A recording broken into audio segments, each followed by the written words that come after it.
Hey everybody, welcome to another edition, the second edition of Star Citizens Happy Hour.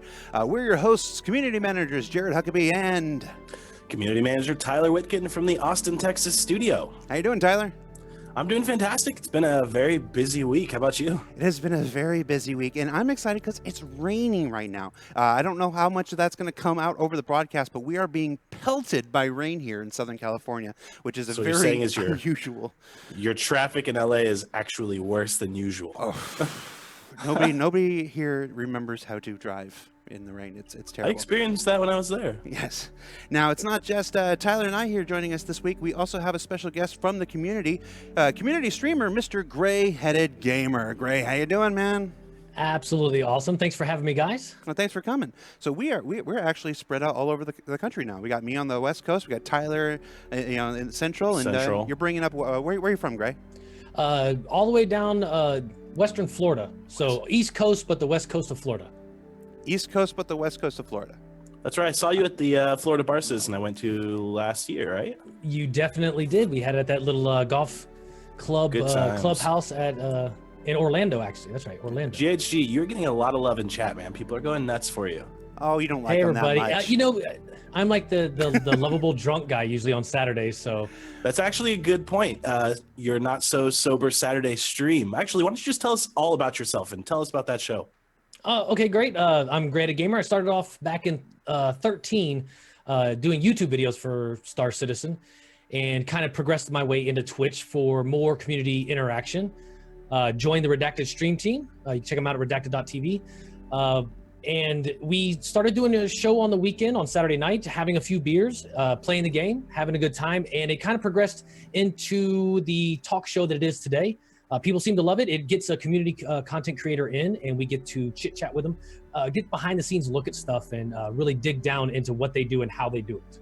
Awesome. That's awesome. And you do more than just that show. You actually stream throughout the week, right? Yeah, my weekly streams are sometimes sporadic because of real life work. Because I do this for a hobby, not for a living. I would love to do this for a living, but to pay the bills, I do have a real life job. And right now, busy season is horrible. So normally Monday nights and Thursday nights, I do a stream at midnight Eastern each of those nights. But there again, it's sporadic. I try to keep to my schedule as much as possible, but you know how real life gets. Gotcha. And for those of you who have never seen Star Citizen Happy Hour, because this is, of course, only the second episode, this is where Tyler Witkin and I take an hour out of our day, maybe a little less than an hour, just take some time out of our week here to play a little of the game that we work so hard for and love dearly, the Star Citizen. And of course, if you watched last week's episode, you noticed we did have some special guests stop by. Design director Todd Pappy and senior producer Alexander Marshall were in town. They were kind enough to swing by and hang out and answer some questions. And rip into you for an hour, which was amazing. They did that as well. Today, technical director of content for Star Citizen Squadron 42, Mr. Sean Tracy, will be joining us soon in the broadcast. Oh, yeah. So stay tuned for that.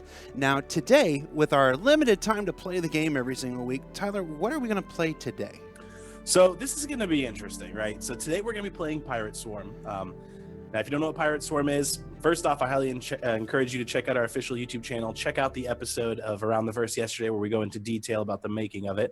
But yeah, it's a dogfighting game mode in Arena Commander where you basically take on waves of pirates. And the cool thing about Pirate Swarm is it's new with 2.6. So there's a lot of new AI behavior. There's a lot of new AI behavior. Yes, really good AI behavior too. Yes, once we got to the elite waves, it was shocking. I was just like, no, it's a 350R. I can't keep up. But but we're all going to be flying Super Hornets today, right? Because After embarrassing myself tremendously last week, we thought, why not just keep that streak going? We'll move right into Pirate Swarm. You had some thoughts about how far we were going to get in Pirate Swarm, though. Yes. So it's funny. In the last about 12 hours, I've had so many community members ping me on Discord or the forums or whatever, and try and give me tricks and tips. Don't give me ticks. That's weird. Tricks and tips to get farther along in Pirate Swarm. Saying, I really want to see you guys get to wave 18 on stream, and I just want to let you know ahead of time, you guys not gonna happen. We might get to wave 18. It's possible. It is possible. So let's go ahead and do a little friendly wager, or let's call it a prediction. let's figure out how far we're going to go. So I'll go ahead and no, I won't start. GHG, what wave are we going to get to? You know, 6. Wave 6. A lot of confidence. A lot of confidence in this. Fingers like crossed. that confidence there. Expectations low. All right. What about you, Jared? I'm going to say wave 5. You know, Wave if 5. Price is right. Yeah. Okay. Now, I'm going to go a bit above the average here. I'm going to say that we're going to get to wave 10. But I'm curious what chat thinks. Chat, go ahead and let us know what wave you think we're going to get to. I appreciate you, my delusional friend. Oh, yeah. No, I think we're going to do it. And you know what? If we get to wave 10, we're going to just keep going. We're going to roll through to the end. I think it's possible. All right. No, I think we're screwed. Well, let's get into the game. Let's switch to game mode here. Switch to game mode. We are already in a group. But we're just waiting for me to ready up, so I will ready up. Perfect. Those see chat's spamming. A lot of 13s and 14s. Oh, chat, Some you are people say so 1. kind. You are so kind. Aladdin the Gamer says that we will get to wave 1. Real sweet of you, bud. Hey, I'm not gonna argue with him though. So That's it brings up a good point, though, right? Because we all play the game quite frequently. So I'm trying to find justification for why we're not great at Pirate Swarm. What game modes and styles of gameplay do you prefer to play, right? So for me, I just love goofing off in the PU, getting in a bunch of friends into a ship. I mean, if you've seen Sergeant Gamble streams or Richards, they kind of just like, let's see how many people we can fit into an Aurora. Like, I love stuff like that. And then, of course, Star Marine. What about you, GHG? Same exact thing. Ever since 2.6 came out, I've been really stuck on Star Marine. Absolutely love it. But same as you, when we get on stream and we goof around in the PU, I have really, really great dogfighters in my org. So I let them kill everything, and then I just kind of hang out. All right. The game is already trolling me. I'm sorry, I didn't want to interrupt it. I have spawned into a brand new game, and it is already telling me that I have been killed by Nova Rider 350R2. No, you're good. The scoreboard doesn't reflect that. Now, keep in mind, guys, we are in a public match, so we're going to get somebody random. It looks like Thor688 has joined us. How you doing, Thor? Hey, please be good, Thor. All right. So I really hope Thor is like leaderboard all-star. And everybody in chat with your judging eyes.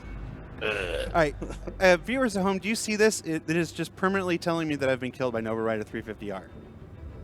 It's just predicting the future, Lando. You know, I can't That's see our new your screen, That's but our new predictive AI algorithms. I'll tell you what, I really want to get to one of the elite waves so we can show off some of the new AI behaviors that really stands out. All right. How's our game audio? Is that too loud? Is that too low? You let us know in chat, Yeah, guys. let us know, y'all. That Korean gamer says Thor will make it to 18. That's a good point, actually, right? We're not all going to make it to wave 18. So maybe you guys, your predictions were accurate. You two will make it to wave 5 and 6, and I'll make it to 18.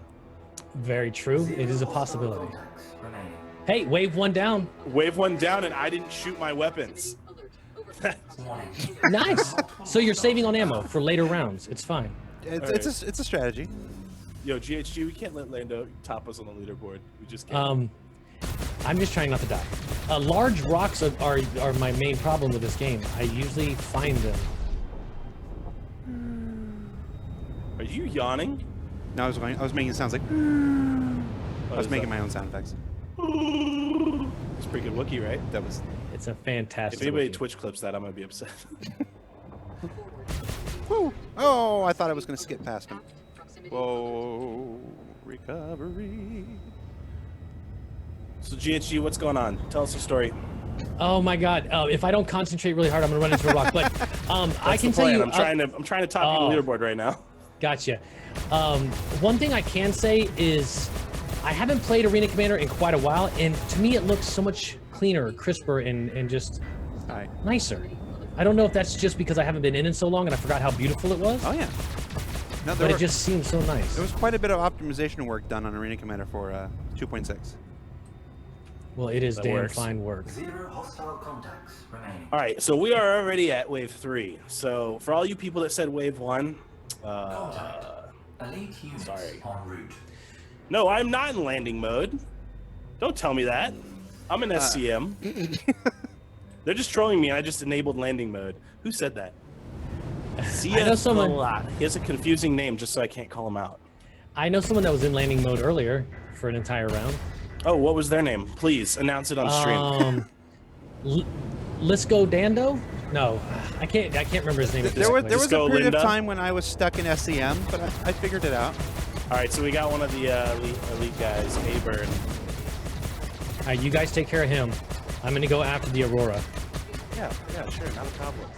Land on an asteroid, says Thermonuclear Bunny. I don't know if that is the objective of the game, but it's tempting. also I don't would know if be he much can do better it. at that. Let's see if I can All pass right, out. I'm going for Aburn. Hey, Burn. Let's do it. It's going up. Oh, he goes. Oh, I found out why my lock was coming off. He's going behind a rock. I have you now, Aburn. He knows me in large asteroids. Now, Aburn is one of the elites. Well, Aburn Nice. was You got him. one of the elites. Elite units. And then I gave him some elite And here's a good exploits. look at the new pickups. Yes. Which are very So cool. I need got a, some fuel. I need a repair pickup because I have been greeting some of these people, some of these AI. All right, we're at wave 4 now. Oh, I got some fuel. And we want to make sure people know the pickups are only for Arena Commander, because I've heard some people complaining about how unrealistic pickups are. Yes. But it's just for the game mode. For Is anyone Tyler running at 720p? I might be downscaled a little bit. My computer, the one I'm playing on, is not the hottest. yes. One of the technical challenges, for those of you who are curious, in bringing 3 game feeds in synced from 3 different locations across the country, and last week across the world, is that there are going to be some resolution issues and an occasional audio desync. But overall, I think it's a pretty good compromise state so that you can see all of Totally. our gameplay.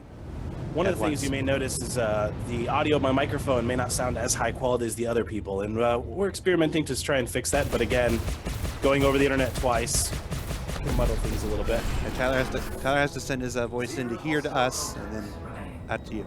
So again, Gotta- guys, don't forget that Sean Tracy, technical director of content. Oh, there he is. I was just plugging him, and I can see him walking around here. Hey, Sean. How you doing, man? Take a seat.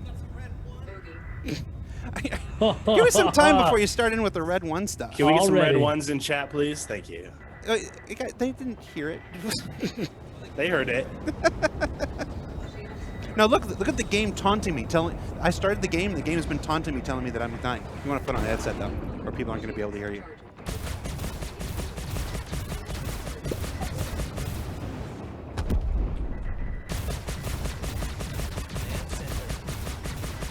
What's up, How you Sean? doing, Mr. Sean, do you have a Sean? headset on What's going now? on, Tyler? Sean, I'm here with Lando, obviously, you're right next to him, and community streamer GrayHeaded Gamer. Yes, I know GrayHeaded Gamer, but yeah, usually you're on pretty late, so I tend Yes. to Normally, he's a little not so sober. right on. But how are you doing, Sean? Good. How Yeah. are you guys doing? Everybody's still Good. alive, so that's good. Yeah, Yeah. busy week. Nobody's died yet. We're on wave 5. Zero We've made some deaths. predictions. Wave 5. All right, that's not We're on, too we're bad. on wave 6. Person who We are can't now. count. Sean, what have you been up to this week? Wow, a lot of different stuff. The weird thing about my department is that we do cover a lot of stuff, and I might as well just have, I've got 15 different guys that work direct for me, and they might as well all be on separate teams at this point. It's crazy. Hey Sean, why Yeah. don't you move your microphone a little closer to your mouth? Yeah, sure.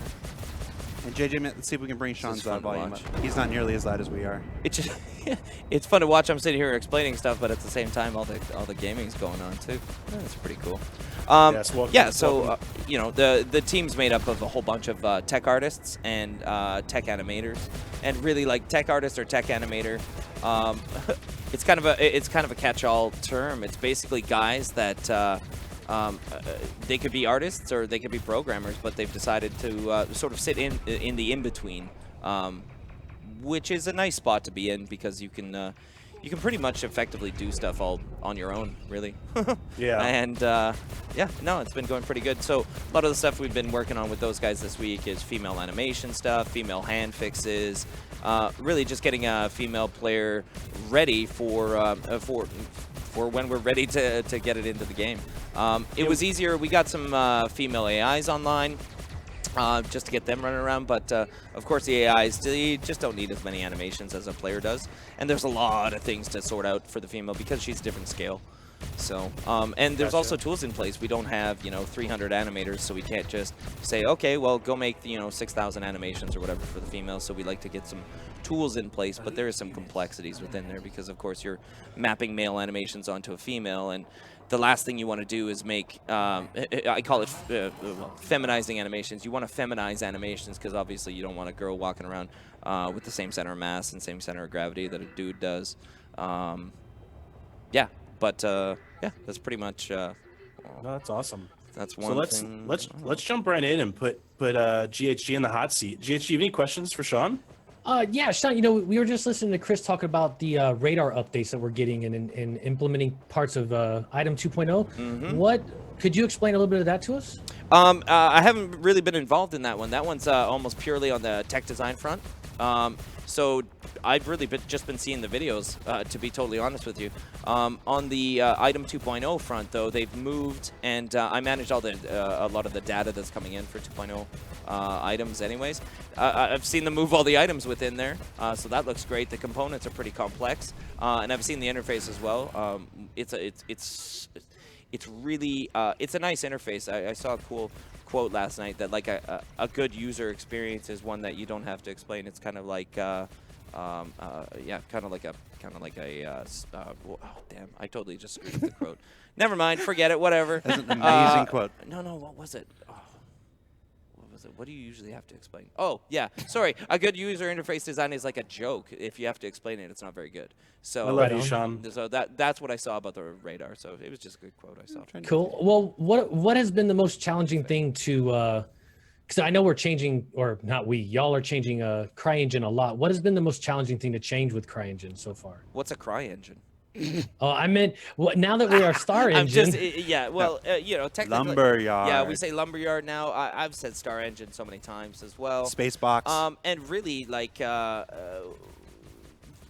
answer the question is tricky because there's just so much different. And I say it all the time. Like, a lot of the guys come up to me and they're like, yeah, you kind of know stuff. I'm like, hey, I used to know stuff. I used to know lots of stuff about the CryEngine, but so many things have changed on the way into it. Just to be able to do the game the way we want to do it, of course, and the way the players want it too. You literally wrote the book on CryEngine. I wrote 2 books on CryEngine, actually, and one of them CryEngine cookbook. And actually, what really, strangely enough, is the co-writers, basically the other authors that I wrote with, both worked at CIG. One still does. Paul Rydell, the now director of.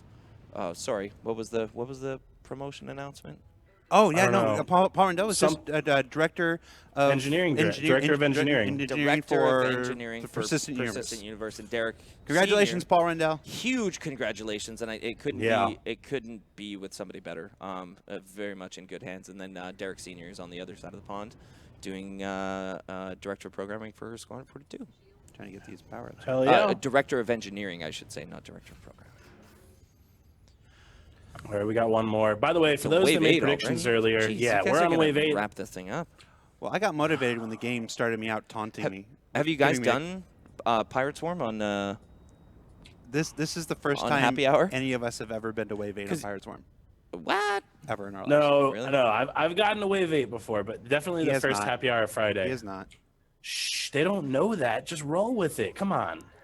No. I'm not gonna lie, Sean. This is my very first time in Pirate Storm because I suck at dogfighting. Yes, Oh. I'm having trouble finding people. Fair enough. No, one of the unfortunate realities of working in game development is that you don't often get a whole lot of time to play the game that you're working on. That's one of the reasons this show exists. We wanted to carve out a little bit of time where Tyler and I could actually play the game. Yes. That we work on so much. Yeah. So, By Sure, the way, and a lot I of just wanna times give you're a quick. Oh, sorry. Go ahead. No, do your thing, Sean. They would much rather hear you talk than me. Oh no, I was just gonna Amen. say. A lot of times we're just playing that one little portion that Exactly. you might be working on. I jump in, I shoot the laser one time, and I'm like, nope, that's wrong, and then I jump back out. Yeah. But in the early days, when there was just a small amount of staff and we were doing the local play test, Paul Rydell was actually usually the best one. Then my brother Dan would come shortly behind, and I'd be way at the bottom of the pack. But little cutlass. FPS is a different story, though. Yeah, we should. So I want to give a quick shout out right now. I'm going to take a look at the scoreboard here. Thor688 is carrying the hell out of us right now, but I will give you credit, Disco Lando. You're doing pretty damn good. Somebody says GHG. tanks for 3.0. Man, tanks would be so easy too. Like we really having a tracked vehicle in Star Engine Lumberyard is actually not a huge nightmare to do. And it's even stuff that we've absolutely talked about just because all the vehicle movement parameters are in there. Even it's even simple stuff like UV scrolling on the treads, and it's cool actually because even just like we have with the tires of the vehicles, when the tires or those big rims for the tanks move around, it actually pulls the tracks around and stuff. It's pretty cool. So we have another ace at the moment, Ringo 1. Yeah, I'm going for him now. I think we all are. So GHG, you have any other questions for Sean? Sean, I'm sure if we could sit down and have a beer, I would ask 1,000 questions. But right now, I'm having You're a hard time concentrating. thinking. You guys are on wave No, it's 9. okay. That's good. If you guys are in chat, feel free to start asking some questions, and we'll see if we can pick some out. Chat's a little bit crazier than our old format using the RSI chat. So I'll give you something to start with, Sean.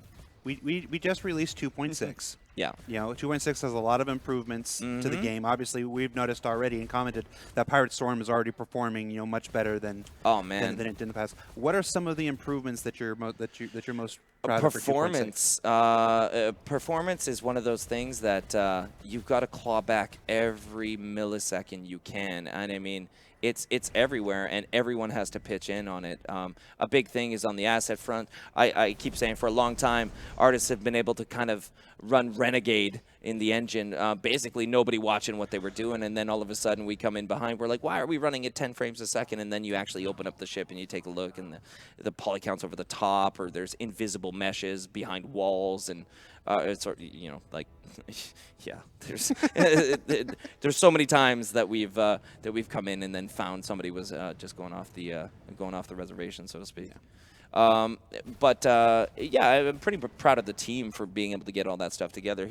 Actually, a pretty fun thing that got done for 2.6, and it's not something that I'm necessarily proud of, but I'm proud we're finally here. Is that we're zeroed out on all the asset errors. So when the assets when the assets get sent through the build process, we output a whole ton of errors that happen with them. There's things like, hey, your LOD3 is actually higher poly than your LOD0. You might not want to do that.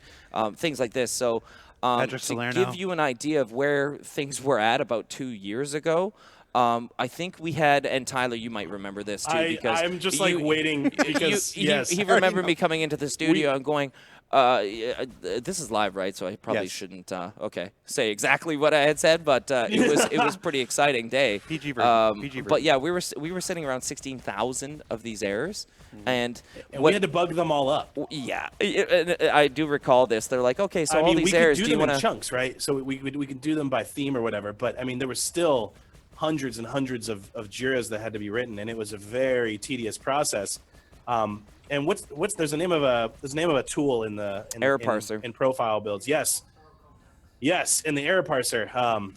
Man, that thing. I don't want to look at that. Get it. That was nice. I need some power. That was a nice def. I like that one. I need some power. The error parser. Yeah, I've made that all. Well, actually, Paul helped me make that all automated as well, and we put that into a big report for QA now. It's is it on a super nice Excel sheet too? So is it much smaller now? What, the error count? Well, it's 0 for 2.6, which is amazing. I want to load it up just to look at that. To go from 16,000 errors down to 0 across all the assets is a pretty nice thing. And again, it's kind of funny to say because it's like, we were shipping out the stuff. There was asset errors all over it, but again, you never really ship in a perfect state. Well, not in a project like this where we're releasing, individual modules as they come online. Yeah, well, I say it all the time. Like, we're developing stuff faster than we can test it, is the thing. It's just the reality of the situation is that there's new features, new assets, new models, new characters, whatever, all coming online much, much faster than we can test it. And that way, super happy to have the Avocado, the PTU testing, because that's when we get the real good visibility, and like it's a huge pool of users that are less judgmental, let's say, than the public would be. Yeah, well, to modify that a little bit, tested internally, because every Star Citizen at every stage, whether it's the Evocati or the PTU or the Live Alpha, is a testing environment. Yes, everybody is helping us test. Of course, yeah, and you know that's why it's still in alpha. We're still making features like crazy. Hey, Sean. Oh, go ahead. Yeah. Meanwhile, I just got a good question in chat that was asked that I feel like you may be able to shed some light on. Somebody said they noticed a lot of the lines and edges in the game are a little jaggedy, aliasing. What do you think about that? Are there any plans to make that better? Yeah, definitely. So anti-aliasing is one of those image quality things that is a graphics programmer's nightmare because there's so many different versions of it. A lot of people have developed different algorithms for it. Oh, that's an awesome missile cam. It's trying to hit this guy in front of me. So within Lumberyard or even Legacy CryEngine, there was 10 different anti-aliasing modes.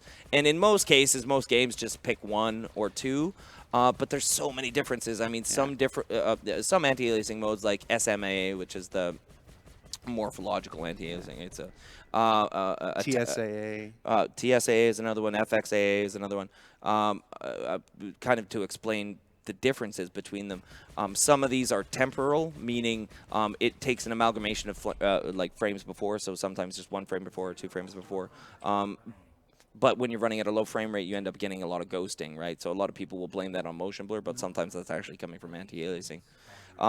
So anyways, for Star Citizen, we actually keep this pretty low. We don't crank up the anti-aliasing by default. One is that the performance cost is pretty huge, and really the future of anti-aliasing, and I've always thought this is super sampling, which is you render behind the scenes at much higher res, and then you mix it down for whatever your screen is. Now, I'm no graphics programmer though, so Ali Brown might hear this and just freak out and be like, "What is Sean saying? We can't, we can't actually render up at 4K and then bring that back down at real time."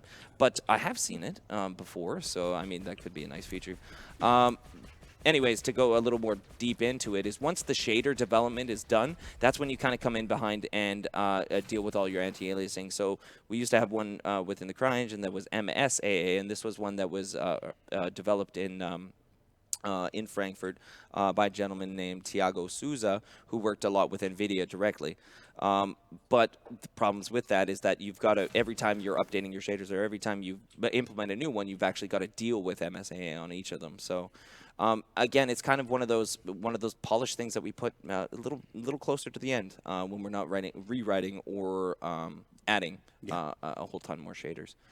But yeah, we want to give a lot of anti-aliasing modes as a thing because that's the other part of it, is that every player is a little bit different. Some players really like that the sort of the diagonals are all really nice, but they're okay with no shader anti-aliasing, for example. So you get this mode, but if you want shader anti-aliasing and you're not so stressed out about the diagonals, then you're fine. You use a different mode. So it's kind of it's a deep question, and it becomes highly subjective. Awesome. That was a fantastic answer. I haven't. GHG. Oh, go ahead, Lando. I've been playing with only 1 wing my engine's been red. I've been playing with no wing for some time. You're gonna have to self-destruct. No, I'm or doing all right. I could take care of you actually if you'd like me to. I'm still beating you with only 1 wing. Ooh, so yeah, I'm right. Seeing lots of questions about patching. Oh man, I can't wait. Delta patching. I can't wait. So have we talked a lot about it, or not in a while? Okay. I'm sure there's a lot of people who don't know what for Delta yeah, patching? so there's some awesome stuff going on behind the scenes for Delta patching. Of course, we don't have the most sophisticated patcher by any stretch of the imagination right now. It's just a huge amount of data that we've got to download and get out there. But again, sort of, and I'm pretty sure this was all discussed long before I was even at CIG, because that patcher was in shape when a bunch of us arrived from Crytek. So I'm pretty sure the idea was, hey, let's just make sure we can get some stuff out to the community, not really considering what the build size might be within 2 years, or maybe expecting that the patching would have changed. So we are absolutely looking at this. This is happening in Frankfurt with our DevOps guys, in Austin as well. It's going to make a pretty big paradigm shift internally to us first for developers, and that's where we. So to kind of pull that back. It's really important that we get you guys a Delta patcher, but before that, if we change the way the patching works, we need that to work for us internally as well. Because if you think about it, we're sending those 40 to 60 gig builds all over the world for our developers. So first, it's got to work within the development mode. So we've already got a build online with it. which is really cool. So we've been testing it, finding out how it works from the developer standpoint, and it is a pretty fundamental change because as Lumberyard is broken up into pack files, we have this idea of doing a little more Uber of a pack file, and I don't really want to go into deep details on it yet, just because a lot of the times I'll go into a detail and then we'll change it that next week, just game development. Well, Yeah, it's the nature of iteration. And just as a quick side note, for those of you that are really interested in this topic, I don't know the exact episode number, but you should be able to find on our YouTube channel maybe 3 months ago. We had a studio update with Mike Pickett in the Austin office, and he talks a lot of cool information about the Delta patching. Yeah, and it's not that we didn't. It's not that we didn't care about it or that it wasn't a big deal, but there was other things that were even higher priority to get worked out. I mean, even things like just being able to kick up our servers, and you have to understand that DevOps is not it's not a massive department, right? We've only got. Actually, within DevOps, I mean, are we talking like 5 or 6 people, right? Is it any bigger than that, Tyler, out there? Yeah, I asked Tyler because he's sitting in Austin.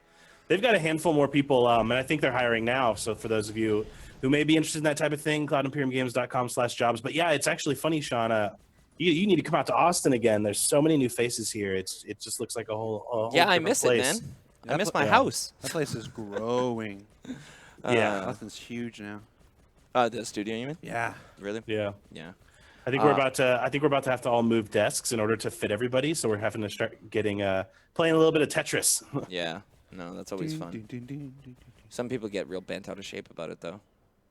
I'll tell you what, I miss having you in in Austin, though. I wish you really? were here. Yeah. Well, the the coffee cup situation, I'm sure, is much better now that I'm not there. You know what? I was thinking we just avoid those stories, but yeah.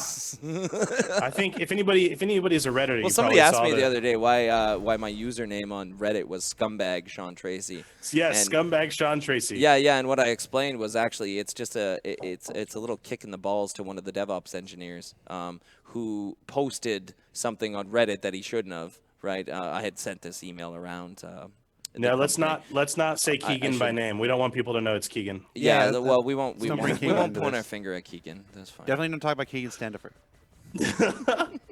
DevOps engineer at Stragel on Twitter.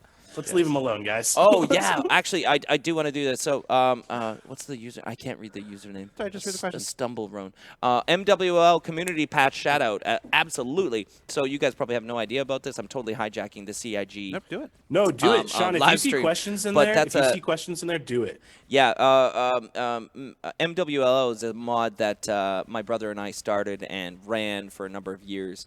And got released, and actually now the community it still really wants people to be developing it, and there's still hundreds of people playing it. So they are pushing out a community patch. So yeah, definitely go check out MechWarrior Living Legends. And every time Chris brings up a battle mech, I tell him not to tease me. Don't bring up battle mechs, because if he's not careful, I'll just put one in, and that'll be it. And our space game will turn into. I don't think anybody would complain with that like kind a of mech stuff. warrior. And someday, I'd like to make that game properly. And well, we've got pretty good technology under our belts here to be able to make a game like that, don't we? I can't. I just haven't died yet. I'm limping around. Look at. Is 3.0 still a go? No, we've canceled that. No, we're just okay, no. we're gonna He's pack joking. up. We're gonna go He's home. joking. Yeah, make sure you say you're joking right off the Yes, bat. I am absolutely joking. It's too late. 3.0 It's has already not going to been be canceled. clipped. It's already going to be It's a joke. clipped. I'm sorry. I don't take this. No, we are all stoked. We're all very excited for it. Yeah, somebody said not battle mechs, just really big powered armor. Totally agree with you. I've been saying this all along that we have a funny layer missing right now within Star Citizen, and it's going to become more and more apparent once you guys are flying around on the planets and have kind of a mix of vehicles and planets. Did you guys lose? No, I'm issuing. I'm self-destructing because I've got one weapon left. So the layer that's missing, anyways, to me, is the layer between ships and infantry. So one of the problems right now is you can sit there and camp a landing pad pretty easily, or any entrance that you want, as long as your ship can look at it. Your infantry's screwed. They have no chance whatsoever. And some people say, okay, grab a rocket launcher. Okay, well, how many missiles have you just been shooting at a couple of these ships? Like, I mean, one rocket's not going to do much. So what I've always thought is that you've got to have some sort of powered armor that can carry ship-sized weapons. Now, I'm not talking, size you know, I don't even know what our max size is right now. Is it 15 or 14? Depends if it's a capital ship weapon or a. Anyways, it should carry some of the smaller size ship weapons so that at least it can make the guy that's sitting there camping think twice and maybe push him out of the way. Yeah, I always thought that's a layer that's missing right now. So we'd absolutely like to do that, and it makes sense. We've talked about the Titan a lot, right? No? Yeah. Yeah. No, not a lot. It has been mentioned. Well, the Titan's coming, so that's on its way too. But when I say coming, I mean it means it's gonna hit the game at some point. And it will be in a future release at some point. That's a very official, politically correct. Yes. By the way, GHG, we are bouncing back and forth. Yeah, we need to kill Fluster. By the way, he's in this pirate Connie. I self-destructed, you know, because my ship was so damaged I couldn't do anything. Got back in the match and he just like blew me up in seconds. Make a mech game within Star Citizen like Arena Commander and Star Marine. Right on. Call him Mech Warrior. I totally would. Someday, I'm telling you, man. The views and opinions stated by Sean Tracy are not representative of those of Cloud Imperium Games, Foundry 42, Robert Wait a Space sec, Industries, aren't or you supposed to subsidiaries. By the way, I just want to call out that we are on wave 16. We are above That's all of our predictions. amazing. I was just going to say that happy hour maybe is too long Yeah. for Vandal Swarm because you're. I'll tell you guys. Well, if happy you hour watched- is... Okay, go ahead. No, I was going to say, if you watched yesterday's ATV, Luke Presley mentioned that in 261, Pirate Swarm is going to be much more difficult than it is now. So I think we'll have to come back and see if we can conquer that too. Well, we haven't conquered this one yet. We will. Hey, is the G4 stuff online for 2.6? Do you mind doing sort of a little strafe? Maybe I can talk about. how Yeah, that is. distract Lando so I Strafing. can pass him. No, it doesn't look like it. That'll go at 261, I think. Just so everybody's aware, we did a little pass on some of the G-force, and we call it eye stabilization within the ships. You will get a little more pitch within the head as you experience some G-forces. So one of the things is it was just better to stabilize the eyes out of the gate when the animations were a little bit shaky. But now at this point, we use a parametric system, a blend space that has a whole bunch of different G-force reactions within it. And now the camera actually follows it correctly, so that's pretty fun. We really want to get this nice sort of 3 levels of parallax. So you've got space in the background, you've got your ship cockpit moving, and then you've got your helmet moving as well. So kind of this 3 levels of parallax. All right, Sean, we use the term mega map a lot. It's coming. We've been doing a lot of roundtables with our subscriber channel all recently, and some upcoming ATV segments where developers are using the term mega map. Why don't you tell people what the mega map is? Yeah, sure. And I mean, mega map's kind of, it's just a funny way to term it, I guess, because actually there's nothing really mega about it. It's really small. It's a tiny, tiny map. And the beauty of it is that it does every other map. So the meaning of that is that the engine, the lumberyard engine, star engine, Space box, whatever we want to call it right now, lumberyard is it has a concept. Yes, I said lumberyard, right? Lumberyards. Their emblem. Did you? Anyways, I'll talk about that after. The lumberyard has a concept of levels, right? And some people call these, whatever stages or however you want to call it. But basically, there's a whole preload section that happens, and there's a concept of this level exists in a space. It's got 4 kilometers by 4 kilometers, or however big you want to call it. But there is a hard concept of a load of an area. Basically, what we've done is just got rid of that entire concept completely, which is pretty fundamental within the engine. And instead, we load one map, and actually, it's really small. And then what we load is objects within it and around you. So a mega map is actually just a singular map that can support every other map. The other cool part about that is we can shunt from single player to multiplayer and back, even within that mega map. So, excuse me, you actually exist in one map.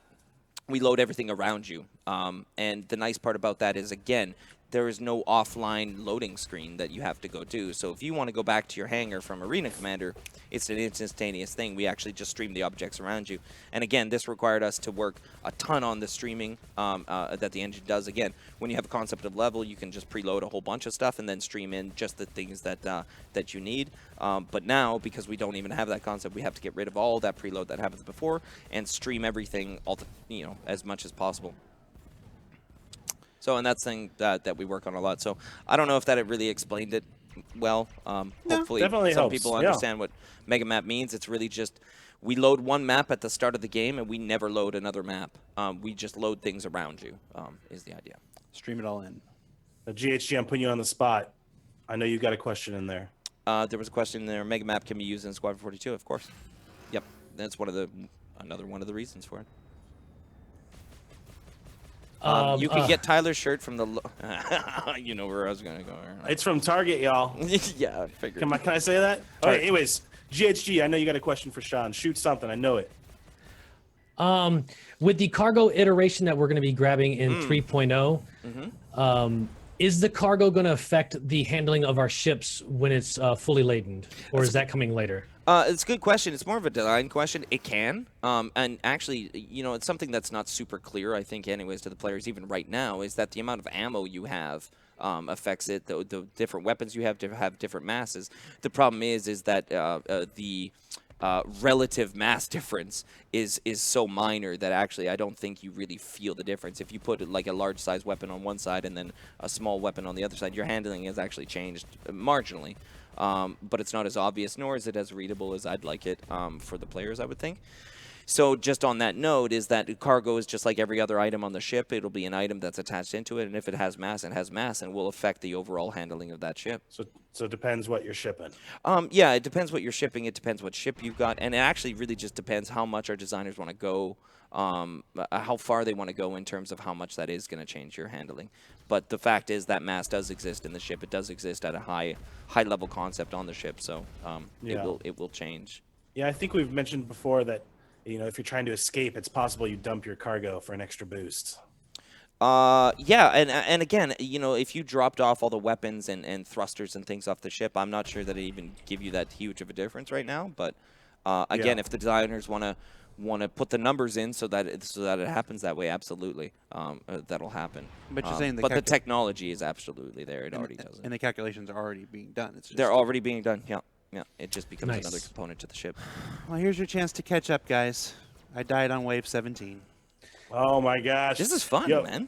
GHG, we got this, okay? Yeah. Okay. I believe in you. You're doing When do we amazing. get a new schedule report update? That's a good question. When do I get a new schedule report update? If I'm not mistaken, we are attempting to have one out very, very soon. Yeah, I hope. I need one too. Yep. Basically, if you haven't been following the This Week in Star Citizen posts on the website or ATV, we are at the tail end of our big beginning of the year summits. Right now, we've got big wigs from all the different studios meeting together while we make that schedule, while we plan out that schedule. So the reason you haven't had that schedule is because we are in the process of making it right now. And that's it. And HR decided that the best thing to do during our really important road mapping time is why are you shaking your head? Am I making enemies? No, I'm not. Yeah, they decided that we have to do all our employee reviews at the exact same time. So all the directors that are absolutely required to make these roadmaps are doing employee reviews, which are very important, and they help our employees and they push our people forward in the best way possible. But man, just do it next month. It would have been easier. So, anyways, it's gonna be a busy year. I don't know, guys. Wave 18. What the? I don't know if there's ever going to be a good time to do reviews. Yeah, they just take a long time. That's all. 2017 is going to be a pretty awesome year. It's fine. I'm just. All right, so we are officially on wave 18. So to the guys that said that you wanted us to get here, Here you go. Yes.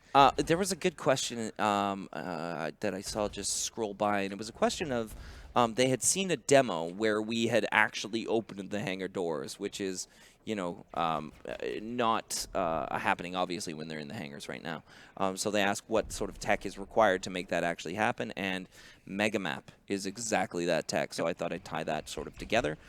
So with the advent of Megamap, that actually makes it a lot easier for us to do this. With that said, consider the amount of players we have, and then consider the landing location. So how do you put, you know, conceptually what could be 1,000 people with their hangars into that level, so that when their hangar door opens, they've got a spot in there. So we're coming up with some. They're little hand wavy ways, a little bit. So there's not going to be 10,000 hangars on one on one landing zone. You always come out of the same sort of area. But yeah, we're already taking a look at that. So that'll be a big thing. Yeah, It'll be fun.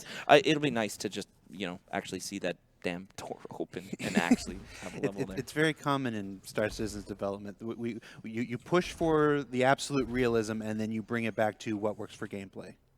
Kind of thing. Yeah. You develop Sure. to make things as real and as awesome as possible, and then you have to tweak for gameplay reasons and stuff like that. So Yeah, exactly. And I say that to the guys all the time, that there's reality and then there's games, of course. And if you want reality, go outside, sit on the bus bench, and come back and tell me how fun it was.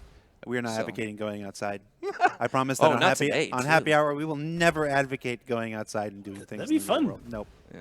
Nope. Yeah. Although Outside is scary. we are going outside and doing something next week, though, aren't we, Tyler? I don't even know. Oh, yes, we are. I completely forgot. Next week is PAX South. What's going on in PAX South? Oh, sorry, that was just my last life. Jared, take it from here. What's PAX All right. South? Yeah. First, the preface: there's no official CIG presence or event at PAX South. Tyler and I are going as fans of the event. We are going to hang out with many of our fellow Star Citizen Star Citizens. So I was going to Star Citizen citizens, but that's redundant. Star Citizens. There's a bar citizen in San Antonio on Saturday night. You can find information on barcitizen.sc. We'll be there, and we'll be doing just some fun games. We'll have some stuff on us for people who can track us down on the show floor. It's like that. It's just fun. It's another chance for Tyler and I to hang out, be merry, and get to know our fellow Star Citizens. And alongside you and I, Jared, there's actually about 10 people from the Austin office that are going to come hang out at that Bar Citizen as well. So hopefully they all make it. You just never know what comes up, but it's looking like it's going to be a really good one. No pressure. It's not like there's how many people? Come on, guys. This is the last How many wave. people are watching? Last wave. 1,200 or something? Last. It's not like wave. there's 1,000 people watching. Well, that's quietly, 1,000 people on quietly judging on you. Twitch. We are also simulcasting on our GrayHeadedGamer YouTube. still has 2 lives left. I know. Well, I would have 2 lives left. I sacrificed 1 life because I just got annoyed. There's a single with cutlass my left, damaged guys. ship. I'm pretty sure we got this. With wheel to track. Question: plans for planet-side racing? I hope so. Sean, do you know anything official about that? Nothing official, but I can tell you what I want. What do you want? Tell us what Sean wants. Sean, We did it! Sean wants that the players create their own tracks. Basically, and I always thought this would be a cooler idea for. Hey, yeah, what the? Wait, why does it say defeat? Because I'm sorry, Sean. Did you win? You keep talking. What you're talking about is way cooler than Did this. you win and it tells you you did? Yes, we won and it says defeat. Well, where's QA? I feel defeated. What happened? Put a jeer in. And, Where's I QA? like to- That's hilarious. I would like to Okay. thank Thor for carrying us through that entire match. Hey, I think we acquitted ourselves pretty well. That's pretty Okay, good. now back to what Sean was saying before. Yeah, We got sorry, more what were points we than all talking three of us racing, combined. right? Derailing them. Yeah, Yes, I racing still on think. planets. Yeah, I still think it'd be a lot cooler that the players actually create their own racetracks. Like if you think about it, these planets have so much area. Yeah. So I mean, I can conceptually conceive that you There's- can make your own cannonball run if you want to do There's something going crazy. to be Dragonfly races. There's going to be Argo races. And maybe to explain what I had always envisioned with it is be like the player has a number of items, right? And you call them beacons, call them gates, call them what you want. But basically, they place them all down, and then if they have buddies, they can place a start point. Maybe you've got just an area Gray around that cats. start point. Sure, and whether it's gray cats or dragonflies or hornets or whatever, wherever you put those beacons is where they got to get to. And I would love that the players just set those up too. And then, I mean, you can take that as far as you want to take it, right? Which is, okay, can you save that thing? Is it persisting there? Maybe it persists as long as that player's in the environment. I mean, how crazy do you want to get with that? Do you put tournaments in? Do you put votes for the racetracks? I don't know. But I always thought it'd be cool that the players would set it up. So I don't know of anything official with that, but I would say if we do it, that's probably how it's going to go. In many cases, we prefer it when the citizens set their own stuff up, like the Star Citizen Combat League. Is that what it's called, Star Citizen Combat League?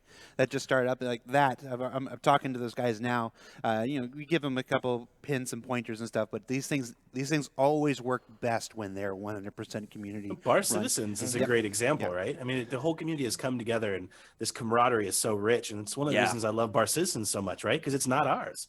Bar Citizens is theirs, and it's beautiful. No, I think that's awesome. And the same thing that I've started seeing as well. We've got guys that are making videos now. We've got guys that are making, machine mod type stuff.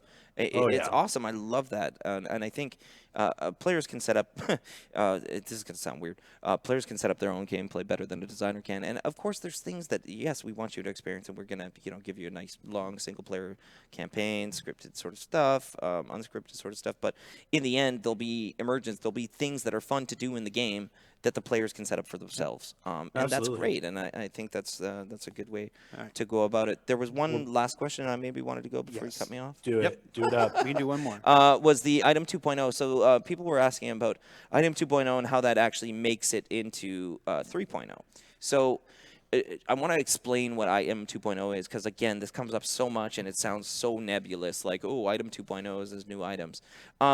What happened within the engine was that there was, again, with the level concept, we also had an entity concept, so that you place a bunch of objects in the world, and those are entities.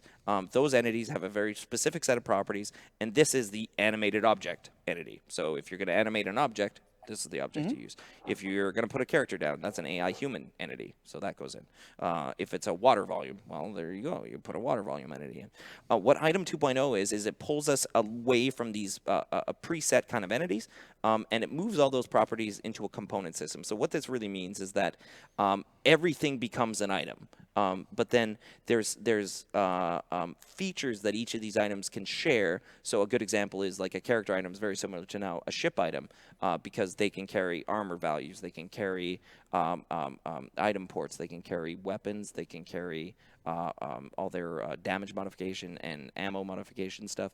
So we can put those components onto the entities, onto this kind of, let's call it a global entity, or let's call it a generic type entity. So that way, when we get some pretty complex components, we can actually just plug them in and not worry about, okay, well, we need to be able to do that on that entity, we need to be able to do that on this entity, we need to be able to do this on this entity. It's actually just a matter of making that one component, and those can be added to a whole variation, a whole huge set of different items. So I don't know. Again, maybe that went a little too long. It didn't really explain the item 2.0 thing, but it's a componentized entity system, which is what Lumberyard has.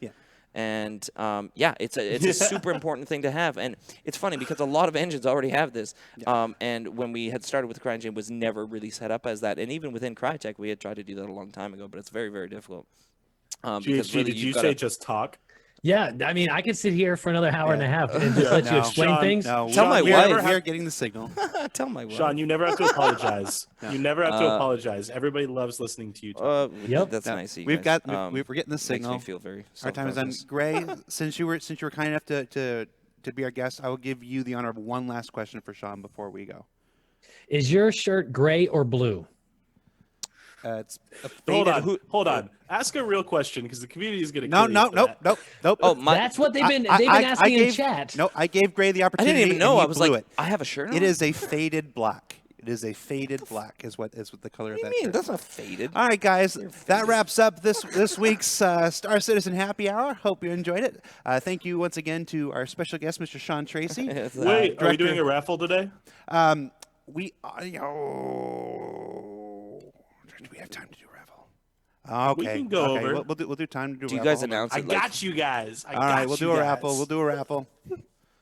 We are not going to do a raffle every single week, guys. But as we are just getting started here, we are doing. So we have started a new raffle. So you can do !raffle in chat right now. We'll let that go for 2 minutes. 2 minutes, because we do have to get back to work. We have stuff to do today. What do they win? They are entering to win a combination Star Citizen and Squadron 42 combo package with a Super Hornet, the ship that we all flew in today's It's my favorite. Pirate Swarm. Wow, so you've got 2 minutes. You got about a minute and a half left, guys. Get your raffle entries in there. you have to be here to enter. You have to be here to claim your prize. So, all right, we got about 60 seconds. Gray, do you want to ask a real last question? Gray gets another question. All right, Sean, what is your favorite procedural planet so far that you've created, actually landed on and worked on? So none. I haven't created any.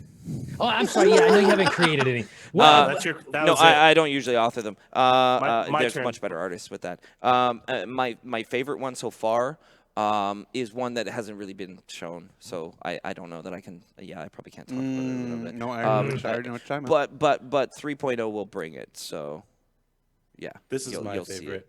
Yeah, that's yeah. Are you showing us the power outlets in the wall? No. Yeah, I need to probably paint those green. But no, for me, it's Microtech. Yeah, Absolutely, hands down. As soon as Ken did that concept art a while ago, and I've seen Emra working on it at his desk, I'm just like, I'm sold. I just really miss the old Snow Entity from CryEngine, but we've talked about a new one, so Yeah. it'll be really. What about cool. you, Lando? I'm a used future kind of guy, so I'm still Nyx. I still like Nyx. So the background on my green screen Nyx. It's I just like, you know, I'm a Blade Runner guy. I'm not. You're obviously a Minority Report guy. You're obviously a Minority Report guy. I'm a Blade Runner guy. So. He's a Hoth guy. That's what that is. Yeah. So Sean Tracy, and let's go around and do another roundabout question. Okay. Hurry up. Okay. 30 seconds. Favorite. What are you looking forward to doing most in the Star Citizen universe? We could do a quantum question. They don't know what a quantum question is yet. Look forward to doing the most in Star Citizen. I mean, it's a really good question. I look forward to finishing it. Good answer. Good answer. All right. Yeah. I mean, yeah. With that, we've closed the raffle. Time to draw the winner of a combo Squadron 42 and Star Citizen package with a Super Hornet. The winner is Great Caesar. Great Caesar, congratulations. Great Caesar, you are the winner of our combo package. So what I need you to do now is I need you to send a private message to the Star Citizen Twitch account with the email address of your robertspaceindustries.com account. Now, if for any reason you don't have a robertspaceindustries.com account, I need you to go to robertspaceindustries.com, register yourself a robertspaceindustries.com account, and then send me the private message here with the email address you registered to robertspaceindustries.com account, and we will award you your combination package with your Super Hornet sometime next week. So congratulations once again, Great Caesar. Guys, yep. I know, Mom. All right. So, Sean Tracy. I did 45 minutes, no swears. Nice. I'm improving. Get some claps and right chat. on. GrayHeadedGamer. All right. GrayHeadedGamer. Yay. Tyler Witkin. I'm good. Jared Huckaby. All right. It's JJ on the keys. Yeah, it's super fun, guys. Thanks. All right. We'll see you next week, everybody. Okay. Bye. 07.